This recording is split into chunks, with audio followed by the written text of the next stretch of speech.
কয়েকদিন আগে আমার ইউটিউব চ্যানেলে একটা কমেন্ট দেখলাম, একজন টিনেজার লিখেছেন, বাবা মাকে অনেক কথা শেয়ার করা যায় না, টিনেজারদেরও অনেক প্রবলেম থাকে। একবার ভাবুন তো, আপনার সন্তান যদি এই কথাটা লিখত।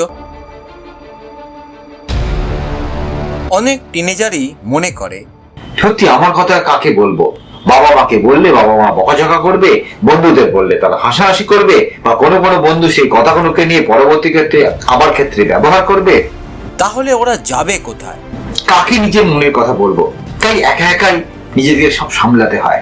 সবাই ওপর থেকে দেখে সব ঠিক আছে, কিন্তু মনের মধ্যে ঝড় চলে। অনেক সময় ইচ্ছা করে চিৎকার করে বলি, আমারও কষ্ট আছে, তোমাদের মতো আমাদেরও অনেক সমস্যা আছে, কিন্তু শব্দগুলো আমাদের গলার কাছে এসে থেমে যায়।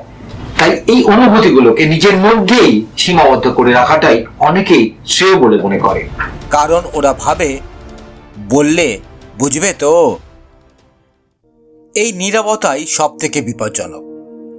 নীরবতা কোনো সমস্যার সমাধান দেয় না, এটা মানুষকে আরো একা করে দেয়।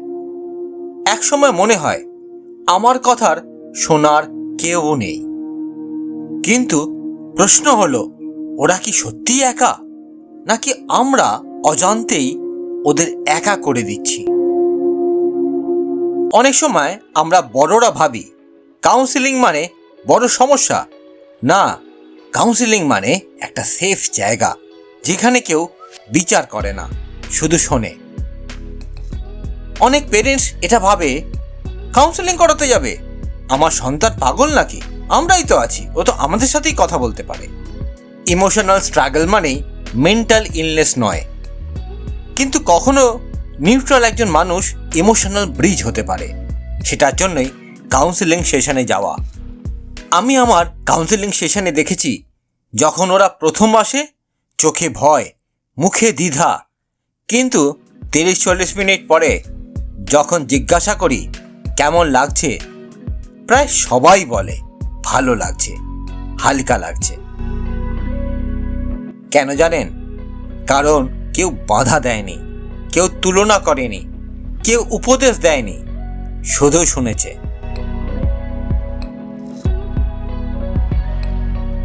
আজ একটা ছোট্ট কাজ করুন, বাড়ি গিয়ে আপনার ছেলে মেয়ের পাশে বসুন 10 মিনিট। প্রশ্ন করবেন না, শাসন করবেন না, সমাধান দেবেন না, শুধু শুনুন। আপনার সন্তান যদি কখনো মনে করে কেউ তাকে শুনছে না, তখন সমস্যা ওর নয়, আমাদের কমিউনিকেশন সিস্টেমে। তাহলে আজ থেকেই কি আমরা বদলাতে পারি? আজকের এই ভিডিও থেকে আপনি কি নতুন কিছু শিখলেন সেটা আমাকে অবশ্যই কমেন্ট করে জানাবেন। আজ থেকে আমরা নতুনভাবে আমাদের ছেলে মেয়েদের মনটাকে বোঝার চেষ্টা করব, ওদের কথা শোনার চেষ্টা করব, ওদেরকে বুঝতে চেষ্টা করব। এই ভিডিওটা অন্যান্য অভিভাবকদের সঙ্গে অবশ্যই শেয়ার করবেন। এরকমই টপিক নিয়ে আবার আপনাদের সঙ্গে দেখা হবে পরের ভিডিওতে। ভালো থাকবেন বন্ধুরা।